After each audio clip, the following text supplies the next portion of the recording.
It's go time. Welcome to the Third Down Gamble podcast with your hosts, Don Charbin and Heath Graham.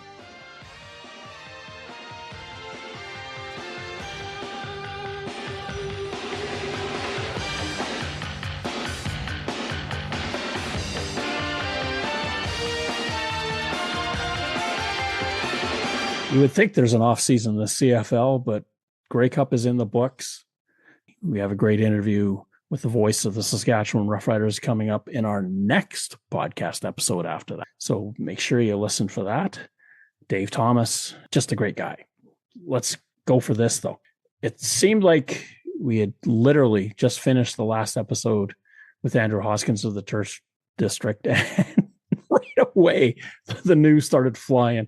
And here we go. The Toronto Argonauts, not resting, go after John Hufnagel and roast him away from the Calgary Stampeders. This was a bit of a surprise, I think, to a lot of people, myself included. Hufnagel has been such a huge part of the Calgary Stampeders for almost 2 decades consecutively now. And this was a bit shocking to hear that he's left to join the Toronto Argonauts. Tied up in this as well, which we'll get to, is John Murphy will not have his contract renewed as the assistant general manager of the Argonauts as well. But let's focus in a little bit on Hufnagel. Great record as a head coach, Grey Cup champion, moved into the front office, great record there as well, 3 Grey Cup championships in his time in the management capacity. He stepped away from the general manager tag to give Coach Dave Dickinson the head coach GM role, but he was still active as the president of the Calgary Stampeders as well. So not only a long tenured executive with the Calgary Stampeders, but a very, very successful one. We saw the Argonauts take a huge step back this year, partially due to Chad Kelly's injury, maybe a few other factors. We saw Ryan Dinwiddie leave to join Ottawa as well. They wanted to make a bit of a change, and I think Hufnagel brings some success and maybe a bit of a stabilizing factor for the Argonauts. Hufnagel brings more than just a little bit of a success. He's had a tremendous run with the Calgary Stampeders. He won 2 Grey Cups as their head coach. Now, a little quick history of John Hufnagel. He started in the CFL with the Calgary Stampeders back in 1976 as their quarterback. Played there for 4 seasons, moved to Saskatchewan, played there for 4, then went to Winnipeg and played there for 4 before retiring with the Saskatchewan Roughriders in 1987. But he was a quarterback receivers coach in that 87 season, and that was part of his stepping stone to get into the coaching ranks. He became the offensive coordinator for the Stampeders from 90 to 96. What did they do? Well, they won a Grey Cup with Doug Flutie in that era. And then he became the assistant head coach, went away to the New Jersey Red Dogs, who I don't know who they are.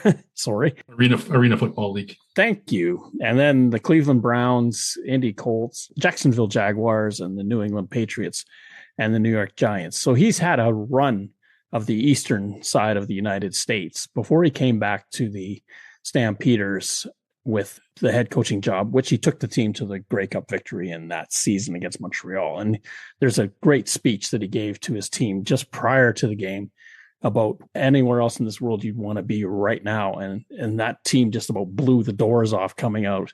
And they did go on and win that football game. He's moved on to operations in 2016, been there ever since. Big move for the Argonauts. It's clearly that they want to change some direction within the franchise, even though they've had tremendous success, 3 Grey Cups in the last 10 years. For Toronto to get Hufnagel is huge because of his football acumen.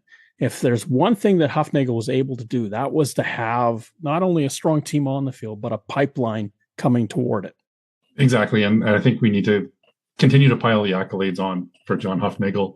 Not only did he spend all that time in the NFL, but he was on the coaching staff of a Super Bowl championship New England Patriots team. You're looking at a guy that's got multiple Grey Cups as a coach, multiple Grey Cups as an executive, and a Super Bowl ring with that Bill Belichick, Tom Brady era of New England Patriots. So a lot of success there and a huge get for the Toronto Argonauts to pry him away. Now, he had some fond things to say about the Calgary Stampeders organization in his farewell. But again, it comes a time where maybe you look for that fresh start, and the Argonauts have presented that for him. He's got a great opportunity with Toronto, and the nice thing about it is that he comes into a situation where there is a strong football team, even though they didn't make the playoffs last year, but they're pretty strong overall. And at 74, he's at the point in his life where he can do things for fun, if you want to call it that. And this would be an adventure for him. Now, I did reach out to the Stampeders, and I did get someone there to confirm that Hufnagel is not moving to Toronto. He is going to stay in Calgary and conduct his affairs from there. The Argonauts are going to bring him in for major events, training camp, draft day, the combine, things like that. But for the most part, because of our technology these days, Zoom is a wonderful thing. You can do your work from another center, and the Argonauts are fully apprised and fully accepting of the fact that he wants to stay in Calgary. And this is a senior advisor role, so it's not necessarily a general manager position, something to that effect. But we see teams that want to take advantage of the knowledge that somebody brings after all of these years in football. And that's the capacity that they feel comfortable bringing him in. I'm sure he would weigh in on player personnel decisions, on coaching staff decisions, on everything football operation as well. Michael Pinball Clemens is still in that general manager role with the team. They're making some changes to the world around him to try to get themselves back up into that Grey Cup contender level. And for John Murphy, the fact that his contract isn't being renewed, you could kind of see that coming. He's had a sort of an interesting story with the Argonauts. And of course, him and Chad Kelly will be forever intertwined because of what happened a couple of years ago that got Chad Kelly suspended. And John Murphy was one of the people who did not heed the messaging at the time and maybe could have been better at responding to the concerns. He is a kind of a very strong player talent reviewer in terms of administration and things like that. Just maybe didn't fit in with the Argonauts in their future. I'm a little bit surprised that John Murphy stayed on in the role as long as he did, given all of the noise and chatter surrounding Chad Kelly's allegations and suspension by the league. Remember, too, though, that John Murphy himself was suspended when, after the East Final in 2021 against the Hamilton Tiger Cats, he got into it with some fans and let some, we'll call them slurs, fly, and got into it physically as well a little bit. He was suspended for all of that, and he had to work his way back into good graces to be reaffirmed as an assistant general manager with the Argonauts. So there's baggage. There is baggage, a bit of a rocky road there for sure in the history of John Murphy. They brought him back from the Chad Kelly, what should I call it, situation, I guess. We've talked about suspensions of players for various things as well. He served his time in the suspension, I guess, if you will. Maybe not the best look for the organization bringing him back into the fold. They've now decided to go a completely different direction. His contract is not being renewed. It runs out at the end of this month, and we'll see what the future holds for John Murphy, if there is a future in the CFL for him. And this is where I think John Hufnagel comes in. For the Toronto Argonauts, this is huge for them to get somebody that can take that role that Murphy had, maybe not be as so proactive in a day-to-day operations of the organization, but hopefully glean something from Hufnagel about what you need to look for. The Argos have been great at recruiting talent. Quantez Stiggers comes to mind. And look what he's doing in the NFL right now. And nobody had him on his radar. So the Argonauts know enough about how to get people in there. What they need to do is create a better feeling around the organization so that they don't get so slammed in free agency as they were prior to last season when the Elks came knocking and everybody said, okay, yeah, we'll take a chance. That's exactly right. And to continue on this path with the Argonauts organization, they are also bringing back Jim Barker as director of player personnel. So now you've got John Hufnagel and Jim Barker. You've got many, many, many, many, many years of CFL and coaching experience between those two. Pinball Clemens is surrounding himself with successful people. Barker brings a lot of familiarity with that Toronto organization, with the city, with MLSE as well. He spent his time previous with the Argos, and bringing him back into that player personnel role, he's going to be more hands-on with those decisions, but have John Hufnagel there as somebody he can bounce ideas off of. Between the two of them, yes, that's probably what they're thinking. Because when Murphy was suspended back at the end of 2021, it was Barker that kind of filled the role back to TSN after a year and did not appear, though. I don't remember him. Did you see him on a broadcast this year? I never saw him at all. So I was kind of thinking maybe he was back more with the Argonauts, and maybe this is just a confirmation of what was going on. I'd have to go back through the list. I was sure I did see him on at least one game, but I could be mistaken. This is Jim Barker's fourth stint with the Toronto Argonauts as well. So they keep bringing him back. There's something there with that organization that they believe in his capabilities. He's won 3 Grey Cups previously as a member of the organization, of his 5 overall in the CFL. So we talk about Hufnagel having a mitt full of Grey Cup rings. So does Jim Barker. Barker has had a lot of success. I kind of think it's who you know sometimes in these sort of situations. The Argonauts are kind of trying to get their feet underneath them because they knew they had to make some changes, especially when Ryan Dinwiddie left and took the head coaching job and the offensive coordinatorship with him. That created a vacuum right away. And that maybe sent some shockwaves through the system. Like, what happened? How did this work its way through? And why weren't we more aware of what's going on in some senses? Maybe they knew from last year. Maybe they didn't.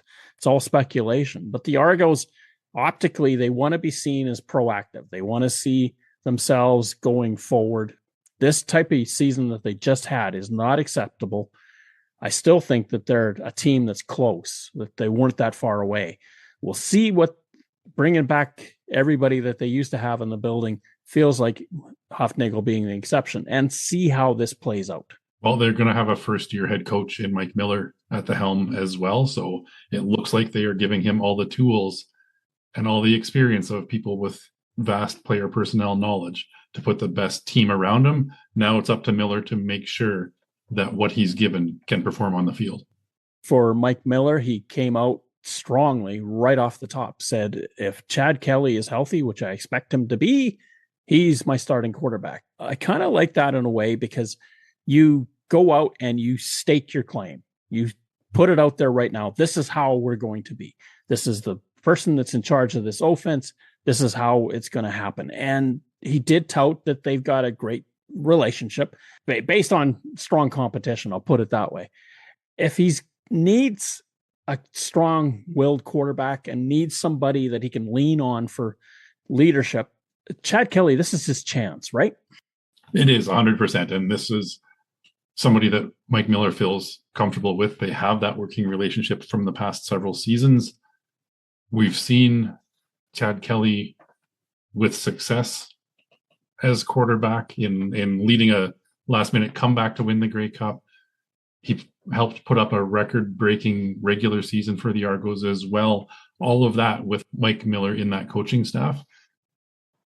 Fully support Miller going with his guy. He's putting that out there right now. And it really puts to bed any of those rumors about whether Nick Arbuckle supplants Chad Kelly based on what he's done in the last season plus. To give credit to Miller as well, he's fully aware that Chad Kelly is not the fan favorite, and maybe not even Toronto. Going to say, look, this is how we're going to proceed, and I respect the fact that people are going to disagree, and we'll move on, and we'll see what happens. This is an opportunity for Chad Kelly. He's been away from the game for the better part of 2 years with the suspension and then the injury. He hasn't played much football since, well, he hasn't played any football since the East Final, but he missed half a season going into that in 2024. He did. He's 31 years old. There's still a lot of football years ahead of him in the CFL. We see a lot of quarterbacks, including this year's Grey Cup MVP, well into their late 30s, still performing at a high level. If Mike Miller is to have success, he's going to want to get at least another 3, 4, 5 years out of Chad Kelly as his number one guy. The Hamilton Tiger Cats are looking at Brock Sunderland as possibly their new general manager in the Steel City. Your thoughts on that? Brock Sunderland, who last was in Edmonton, and we know how that kind of ended up. There was a lot going on with that Edmonton Ops organization during the end of Brock Sunderland's time there. This is a tough situation for the Hamilton Tiger Cats. Ted Gavea was the guy that they wanted in this role. It's the job Ted Gavea wanted as well. And unfortunately, he had a battle with cancer and passed away this year. That left a hole in that organization that they are looking to fill. They're getting somebody with experience. Now, whether you can look at the end of his time in Edmonton to say, is that somebody you want to bring in or not? We're a couple of years removed from that time now. Maybe he's learned a few lessons along the way. We'll see if the Ticats are going to give them this opportunity, but they do need to get somebody into that general manager role. We've got free agent negotiations ongoing right now with your current roster. We've got contracts expiring. We've got a draft to prepare for, all those sorts of things. They've got some work to do, and getting that general manager is kind of job one for the Ticats right now. Sunderland had been hired back in April of 2017. He guided the club up into the pandemic and then 1 year beyond. They made the playoffs 2 out of the 3 years prior to the pandemic, but then they had an awful season in 2021 where they hit rock bottom, and a lot of this was put on his shoulders. Jamie Elizondo didn't work out as a coach. He hired Scott Milanovic. Milanovic never coached a game for them. I know, talking to Edmonton people, that they really liked him. They thought he was doing a decent job. Maybe the Tiger Cats see that relationship. They could develop something more, and maybe that this new tenure for him provides better. And he's got a good team. His big priority is going to be figuring out who his quarterback is if he gets the job. Exactly. And I don't think there's any fault to the Scott Milanovic hiring in Edmonton. Nobody foresaw the 2020 season being completely wiped off of the planet due to the pandemic. Milanovic left to pursue opportunities in the NFL as well. He didn't want to rest on his laurels and wait to see what happened with the CFL. You can't blame him for leaving. You can't blame Sunderland for signing him as the head coach. It was just an unfortunate set of circumstances that led to that 1 year with 0 games coached by Milanovic. I agree with you. Like, Sunderland can't be held accountable for what Milanovic decides at the end of a year where there's no season. Demetrius Maxey, the defensive line coach for the Edmonton Elks, is not returning to the football club. Is this something where the Toronto Argonauts again? We keep throwing that name out. Would they be interested in bringing him back? It's certainly a possibility, and a bit surprising with him and that coaching staff. I know the fans really liked him as a part of that organization as well. I don't anticipate him being out of work long. We'll see what happens. The Toronto Argonauts defensive line regressed in 2025 from where they were previously. Now, a lot of that has to do with players leaving for free agency, but you want to have somebody that can, again, help stabilize, help bring back the level of play expected of the defensive line. Well, Maxey was in Toronto. He goes to Edmonton, and the defensive line seemed to en masse follow him to Edmonton. Maxey has got a pretty strong pedigree, although the Elks this past season only had about, I think, 24 sacks for the year. Pretty low numbers. Injuries had a lot to do with that, but you got to produce when you're on the D line, and Maxey, you have to carry that for a little bit. But I agree with you. I don't think for very long someone's going to want him. And it wouldn't surprise me if the Argos wanted him back. He won 2 Grey Cups in Toronto as a player and was a CFL All-Star as well. So he's got that connection. Again, you start talking about everybody coming back to Toronto. Jim Barker coming back to Toronto for a 4th go-around. Would it be surprising to see Maxey coming back for, I guess, once as a player and once as a coach? This would be round 3. We'll see what Mike Miller wants to do. And this is really where, when we were talking about it last week, it's the head coach that fills out that staff. He's got to be comfortable with the people that are around him.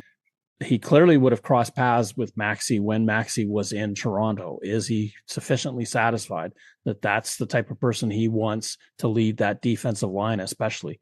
The Argonauts' defensive line wasn't bad last year, despite the fact that the Argos gave up a whole boatload of points. It wasn't necessarily the defensive line, especially in the back half of the season. Are the Argos even going to come knocking? We're doing a lot of speculating tonight. And sometimes we hit them on the head and sometimes we're way off. We were talking about Mike O'Shea being the head coach of the Toronto Argonauts, and that was a bit of a swing and a miss. Hey, it's Dave Thomas, voice of your Saskatchewan Roughriders, and you're listening to the Third Down Gamble podcast.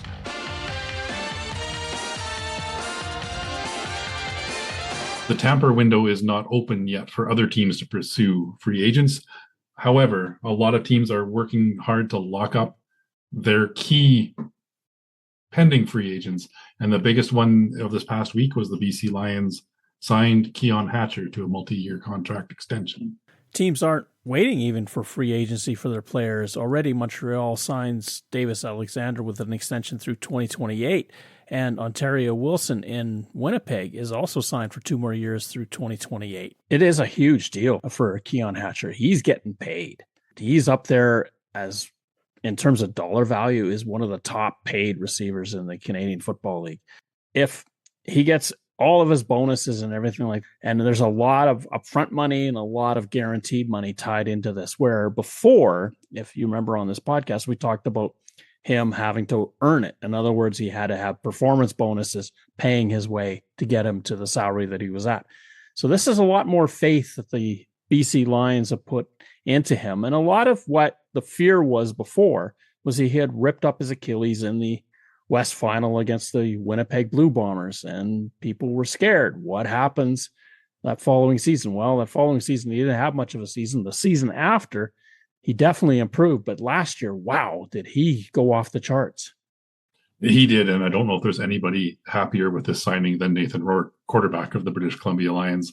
They found their mojo this past year, and he was the most reliable receiver for Nathan Rourke. We've talked about those upper echelon receivers in that $300,000 per season range. Gino Lewis, Kenny Lawler have both been in that range as well. It's Keon Hatcher's time now, but you also have to look at the huge chunk of salary space used up by Rourke, Keon Hatcher, and defensive lineman Matthew Betts. That's 3 guys that are taking up a considerable chunk of that allotment. People are upset that the Lions went so over the salary cap. It's an opportunity that you have in front of you. Any team can do it. I think the understanding and the belief system is really tied to the whole notion that it's there. It's not meant to be overly punitive, but we're supposed to play by the rules, everybody. Now, Amar Damon saw an opportunity, saw that this team, with Nathan Rourke especially, could do something special, and he went after it. We'll see what they did after 2025. It's forensically audited. We'll see what the BC Lions are at. I don't think they're pushing their cap numbers too high this time around, or salary management system numbers too high. When you've got an opportunity, it's sort of like what the NFL does. You kind of mortgage your future with your opportunity now.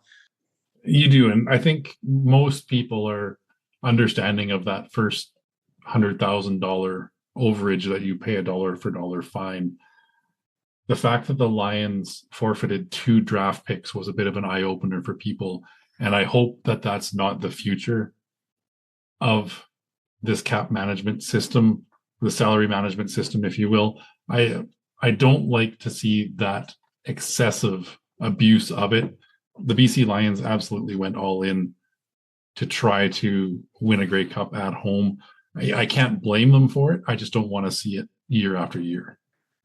The Elks themselves extending Robbie Smith and Jordan Williams. Now, Robbie Smith was part of that Toronto package that all jumped ship and went over to Edmonton in the offseason prior to 2025. And then Jordan Williams came over partway through the season. He had been with the Toronto Argonauts in a little sparring match with him and Ryan Dinwiddie after the game between Edmonton and Toronto, talking about pretenders again.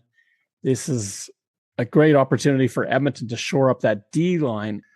this is a huge part of their game that they really have to secure. If that D-line can do something, that Elks defense could be scary. It could be, yes. They seem to be really investing in that defense. Cordell Jackson, defensive back, and Noah Curtis, another young defensive lineman as well. So that's 4 big parts of the defensive core right there that the Elks have invested in.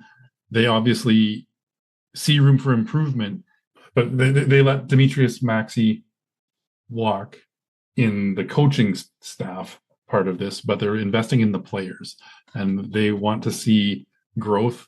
We know Chris Morris talked about this when he took over in that president role for the Elks, that they didn't want it to be a revolving door of players anymore.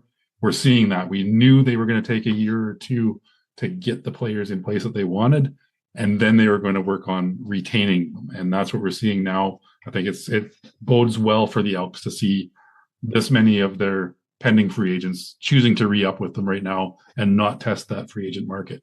And if you look at the successful teams over the last 5 years, what is the common denominator between them all? And that is they've been retaining their free agents. The Saskatchewan Roughriders did it to win the Grey Cup in 25. The Winnipeg Blue Bombers have been doing it for years, even with hometown discounts to help, but they've kept the core together and they've gone to Grey Cups. On the Eastern Seaboard, you got the Montreal Alouettes, who have signed all of their FAs, brought them back, and that team went to the Grey Cup again after winning it 2 years ago. That's what gets you through to the top. The Calgary Stampeders, who reformulated their defense, that's the anomaly. The teams that can keep their players together, Edmonton is now starting on that path. Those are the ones that scare you because they know how to play the game and they know how to work with each other. A couple of younger Canadian receivers have also re-upped with their current teams. Clark Barnes with the Calgary Stampeders was the first one, 6 foot, 199 pounds. He caught 35 passes for just over 600 yards and 2 touchdowns in 2025. The Stampeders see that value in him and are bringing him back for another round. 25 years old. Again, you lock up those Canadian receivers. That helps you out with your ratio, with who you've got on the field.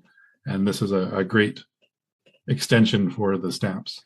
And the biggest signing of a Canadian receiver is Tyson Philpott in Montreal. We just talked about him.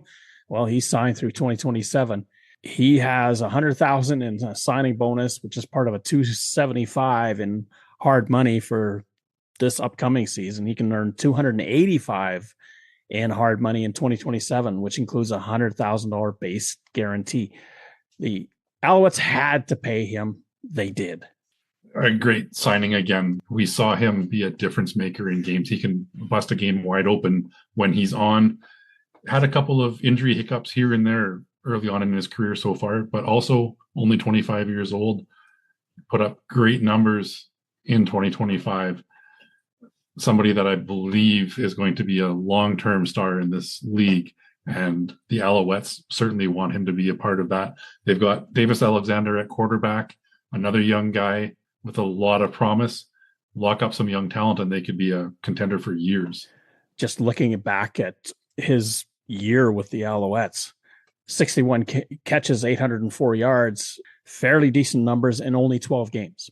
So a third of the season missed, and he put up pretty decent numbers. And of course, in the Grey Cup, he was the top receiver for the Alouettes in the Grey Cup game. And need we remind any Blue Bombers fans who scored the winning touchdown in Hamilton for the Alouettes over Winnipeg? I know you're struggling. Like, was that him?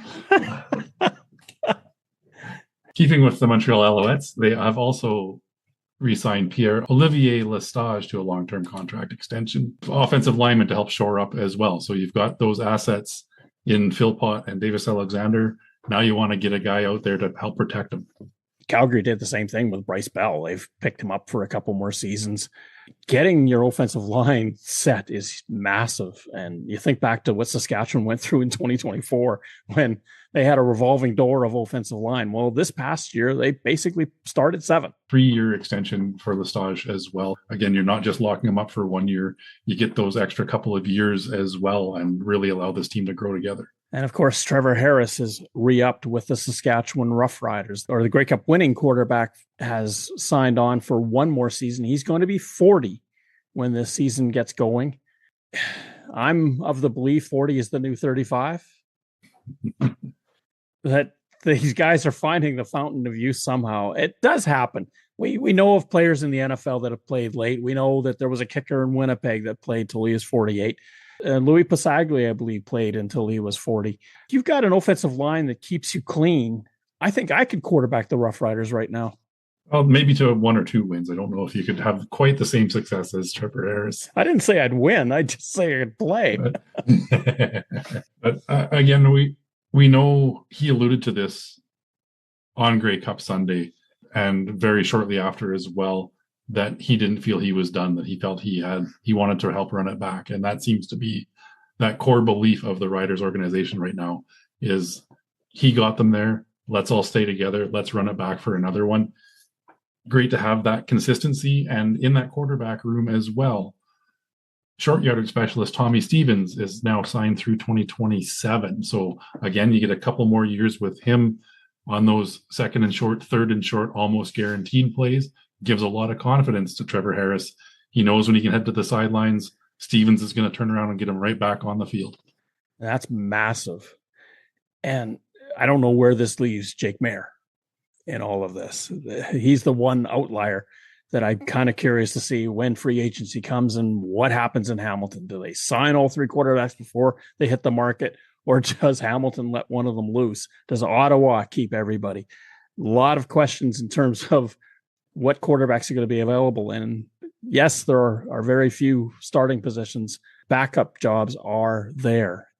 A lot of what was said by the Rough Riders as they left their locker rooms was that if Harris came back, they were coming back. A lot of them said that. Now that this linchpin has been signed, it's massive for what happens next in terms of who's available. The problem is that salary management system. You can't pay everybody everything that they want. So who among them is going to take maybe a small increase just to make sure they get the team together? Jake Maier, you're right, is the possible odd man out, but he has a lot of starts under his belt as a quarterback in the CFL, which is very valuable for a backup quarterback. Maybe not necessarily the pedigree of some of these other guys, but I also look at somebody like Matthew Schultz, who just hung around in the CFL, picked up starts here and there. It was a guy that teams trusted to bring in when somebody goes down. Jake Maier fits that role to a T. He's not somebody that's going to come in and throw for 450 yards and 4 touchdowns, but he's also not likely to come in and throw 4 interceptions. He's a guy that can just help keep the engine running if something happens to that number 1 guy. Jake Maier, he's kind of an enigma. He had such a great start in Calgary. Then things went off the rails. He came to Saskatchewan, tried to find his joy of the game again. Maybe he's found it, but he may now be sitting in this nebulous world of what are they going to do with me next? Because likely Trevor Harris at 40, this will be his final season. The Rough Riders are trying to run it back, as they say. If it plays out that Harris does retire after the 26th season, although there's that carrot of having the Saskatchewan Rough Riders host in 2027, so who knows? Jake Maier, how much longer do you want to bide your time is what I'm getting to. Well, exactly that. And he, with the number of starts he has under his belt, I'm sure he wants to be in a position where he feels he can compete for the number 1 job and not just sit around and wait for somebody else to be injured to hopefully get into a game. Trevor Harris is going to be the number 1 guy in Saskatchewan. Chad Kelly is going to be the number 1 guy in Toronto. Their coaching staff has said that outright. We know Nathan Rourke is going to be that number 1 guy in British Columbia. There's not a lot of those jobs competing for position right now, but you have to look at what the best opportunity for you is to help push your career forward. And it doesn't appear that is the Saskatchewan Roughriders for Jake Maier. Jamarcus Hardrick, the offensive lineman that won the Outstanding Player Award in that category, has mused about playing until he's 40. A man that big, so long as he can move, I would think could play until he's 40. 36 years old, coming up before the start of this next season. So you're looking at 4 or 5 seasons out of Jamarcus Hardrick. Now, he did have a year of rest with his bicep injury in 2024. That might help add to the ability to play a little bit longer. With offensive linemen, the biggest concern seems to be knees and or back. And if those things hold up longer term, you can absolutely have a very successful offensive lineman playing that late. Roger Aldag was 39 when he retired. Chris Welby played to 40. Miles Gurrell played to 41. Stanley Bryant is 39 now and looking possibly at another season or two in Winnipeg. So it's not out of the realm of possibility. You keep a guy healthy and they bring so much value and leadership to that offensive line that I could see this happening for sure. If anything that Hardrick brings to that team other than protection for the quarterback is that positivity, that feel good. There's a video clip that the CFL has put out of the final pass of the football game. And the defenders are all down on the ground, sort of like relieved and excited. And the first player coming from all the way across the field to congratulate them is Jamarcus Hardrick. He's that type of guy. If anyone makes a play on that team, he's giving you a bear hug. He's lifting the receivers off the ground. He is so great for the locker room. And as an organization, you want to hang on. Those are the types of people that get you places just because they get you feeling so good about what can happen. A glue guy that also performs on the field. He's not just the guy that helps bring that locker room together. We saw him in Winnipeg, a fan favorite as well, leaping into the stands, the Hardrick hop after touchdowns. He brought that enthusiasm over to the Saskatchewan Roughriders as well. A guy that loves what he does, loves the people that he plays this game with, and isn't afraid to show that emotion on the field. Last episode, we talked a lot about free agents and where they could land. And we talked near the end of it about Brady Oliveira, but I'm going to toss out a flyer to you and just see what you think of this. Brady Oliveira goes to the BC Lions. He's got a coach there that he knows. He's got a coach there that he knows, but then you're going to be looking at 4 players eating up about 35% of the available salary for the BC Lions. I think we've gone through this list of players that have re-upped with their current teams. Quiet in that has been the Winnipeg Blue Bombers. And I believe reason number 1 is right now they are going after number 20. They want to get Brady back under contract. He's the first domino to fall for the Bombers.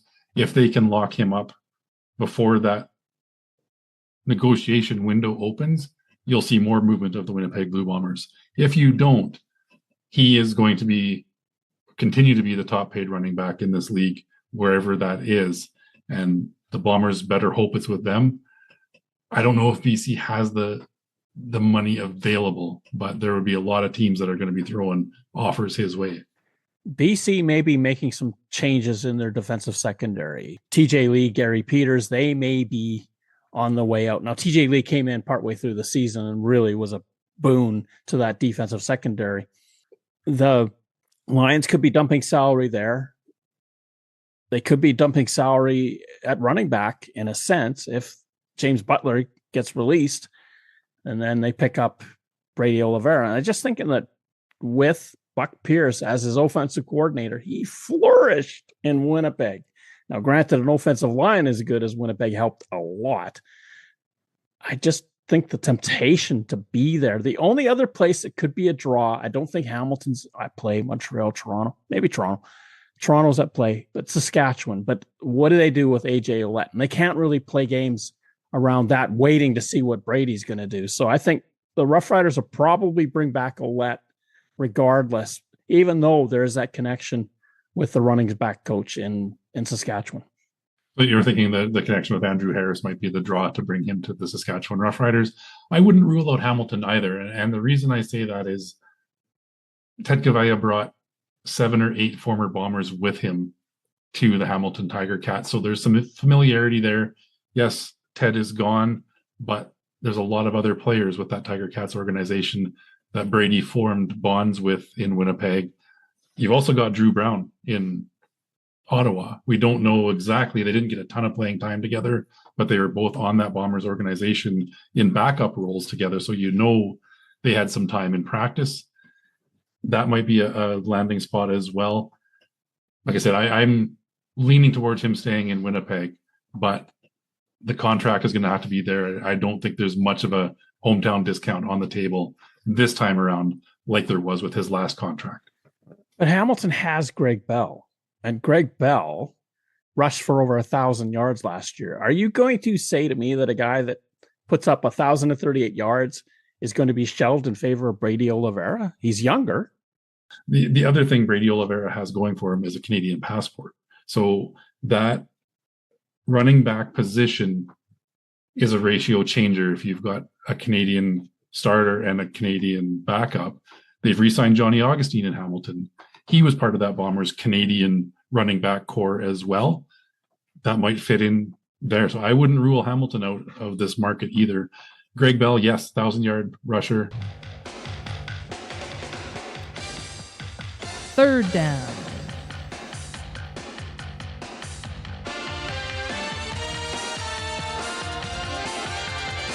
A few episodes ago, we talked about play 51. What was that? It was a play near the end of the first half of the game, but Calgary Stampeders, they were in Edmonton to play the Elks in a game that didn't mean so much for the Elks, but meant a lot for the Stampeders in terms of playoffs. And on the play, Cody Fajardo hits a short pass to Justin Rankin. Rankin catches the ball about the 37-yard line, goes down to the Calgary 1, fumbles when he's hit by Bailey Devine Scott of the Stampeders. The ball then squirts into the end zone. Rankin sort of half plays at it, then walks away from it, starts celebrating. His offensive line, his quarterback run in. Everybody ignores the ball. And a bunch of seconds later, Jacob Roberts, who's over on the far side of the field, wanders his way through all that maze to pick up the ball. And the Stampeders are awarded possession at their 30 as a result. Andre Proulx has come out at Grey Cup. This is finally coming out here as a story. He's acknowledged that the replay center got that wrong. I reached out to somebody that I trust with the CFL in that circle, and I was told about a week later that that was a mistake. I appreciate the fact that they are addressing this now, and I understand not wanting to during the season. I have a problem with that, though. They talk about transparency, and here it is, a mistake. And if they come out the next day and said, sorry, we goofed. That's true. And one thing that I find interesting as a concept is to have more of that transparency, to allow fans to see what's going on in that replay center and hear those discussions. I think that goes a long way in explaining what happened. And in this situation, I agree they got it wrong. I mean, I'm no football official. I'm going with what I saw. But the second that the on-field officials signaled a touchdown, you can completely understand why Edmonton stops playing the ball. That's the signal that they are looking for. That's the end goal of football, is to see those officials raise those two arms up in the air. They saw that. There's no reason for them to then try to play the ball. And for it to sit there for several seconds before a Stampeders player picks it up, that's not immediate recovery. And that's what they look for. That's what they talk about in those scrums when there's a quick whistle, was there immediate recovery? In this situation, there wasn't. And if you're going to call it a non-touchdown based on what you saw, I think they need to readdress what the end result was, given the time that lapsed between the ball entering the end zone and being recovered by the Stamps. Fair enough. I'll argue this, though. The play had to have a result. You could not have that ball just rest in the end zone, because then what would the call be? Now, Proulx argues that it should have been a touchdown for Edmonton because the signal had already been given. The ball was resting in the end zone. But that's not the way the rule reads. The rule reads, if you fumble it from outside of the end zone into the end zone, you have to recover it for it to be a touchdown. Well, Edmonton clearly didn't recover it. It's a really very, very, very unique situation in the simplest of terms. What does the replay booth do? They're scrambling, trying to figure out, what do we do with a football that play technically isn't dead? It's the ball is sitting there. This was quite the situation. Do you replay the down and just make it like it didn't happen? Do you give the Elks the ball at the 1 yard line? Do you give the Elks a point and move the Stampeders out? It's really messy, and I don't know I'm not an Elks fan necessarily or a Stampeders fan. I know there's a lot of people that are fans of those teams that want to see this called right. Nobody seems to know exactly what that right solution should be. As you say, Andre Proulx thinks it should have been a touchdown. When you review every scoring play in the CFL, and this was one of them, or potential scoring play, as it were, it's clear they signaled touchdown. But you're right. What is the result when that wasn't the case? Maybe it should be Edmonton ball at the 1. We see it a lot where a player dives into the line and somebody will signal touchdown. They go up and stairs and nope, didn't make it. They didn't cross the goal line. Well, nobody quit when they saw that signal go up. This is a different circumstance. I get that. The runner takes a peek across, sees that signal, the ball's bouncing through the end zone. Okay, I get what Rankin's sort of thinking, but if anything you learn from this situation, that ball sitting in the end zone, you dive on it. At all costs, you get on top of it. No one's going to make that mistake twice. The other thing is, by rule, the Elks technically should have got the ball at the 1 yard line and been first and goal from there. I hate that because you've given up possession going into the end zone. You've lost it, my friend. It's one thing to lose it out of bounds. And if you lose it out of bounds and forward, it comes back to where you last touched it. That's the physics behind why the ball comes back to the 1. You can't fumble it forward into the end zone and have it go through the end zone. It's got to come back to where you last possessed it. If you fumble it, goes through the end zone, or in this case, into the end zone, it should have been Calgary's ball anyway. If Edmonton dove on it, great. That's their touchdown. But if Calgary gets to it, granted it took them 10 seconds, then it should be theirs. If the ball squirts out of the end zone, same thing. It's like you just kicked it through the end zone. Too bad for you. Other team's ball. I think the biggest concern in all this, it was the time lapse, the 10 seconds, the touchdown signal and the 10 seconds before anybody readdressed the ball. And that's, I think, what most people are struggling to figure out the best case scenario for. It simplifies, though. If you fumble it outside the end zone, it's a race to get on top of it in the end zone. End of story. That wasn't really a race. That was a dawdle. I know, but had they been thinking that doesn't matter, someone's got to get on top of that football, Rankin would have picked it up immediately. Even if he sees the signal, get on the ball. Don't leave it to doubt. Yeah, the signal was the first key, right? That's, as I said, that's what you're looking to see. You want to see those officials put those arms up. They saw that. To them, play is over. I guess that they saw that, but it wasn't the right call. And we've seen that down at the 1 yard line. The receiver thinks he's dove across, scored a touchdown. Everybody's celebrating. Nope. You went out at the half-inch line. Ball comes back to the 1. The signal is not the issue. It's what happens after, the fact that it took so long. Proulx is saying that the replay booth got it wrong, but was anyone on the field blowing it dead and picking up the football? No. I think there's some culpability all over the place with the Elks, with the officiating, with the signal, with the fact that Rankin fumbled the ball out just outside the line, with the confusion over what happens in those circumstances. It's not the worst case scenario. Granted, it's the 24th of October. You're down to the last weekend of the season. If the CFL wants to get this right, you fumble it into the end zone, that's a free ball. You don't have any more control over it. And if it squirts out the back of the 15 yards, what it's going to be in 2027, you've lost it. I'm sorry. Calgary ball anyway. Now this one I don't know. Maybe it would have been 15 yards deep. In these circumstances, that's what the NFL does. And I kind of like that. I'm not trying to make the CFL the NFL, but there's logic to it. You're trying to Americanize the game. One thing that I want to say in this is, let's not rewrite the rule book because of this one instance. It's more rare than a onside dribble punt is in the CFL. So I think there needs to be clarity, but I don't think it's something that needs to warrant a massive overhaul of how this is handled. If you want to do it this way, you've got immediate recovery on anywhere else on the field. Everyone knows that. But in the end zone, that's thrown out the window. If that ball's sitting loose in the end zone, get on it. Signal of touchdown, get on the football. Make that paramount in everyone's mind that there's a ball in the end zone. It was carried for a while. It's been fumbled. It's found its way in the end zone. Go for it. Pick it up. Don't wait for somebody to decide for you. This is going back to the old rugby roots where you need to down the ball in the end zone. Exactly. That's the whole physics of touchdowns. Where do you think the word touchdown came from?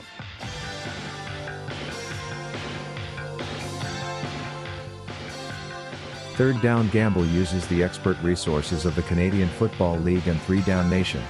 For up-to-date, insightful statistics and analysis, please visit cfl.ca and 3downnation.com. The CFL on CBC theme music is used with written permission from the Canadian Broadcasting Corporation. Thank you for listening to our show. Third Down Gamble is hosted on Podbean. Follow us on Twitter, where our handle is @ThirdDownGamble. Join us again next time. The Third Down Gamble Podcast. Audio worth watching.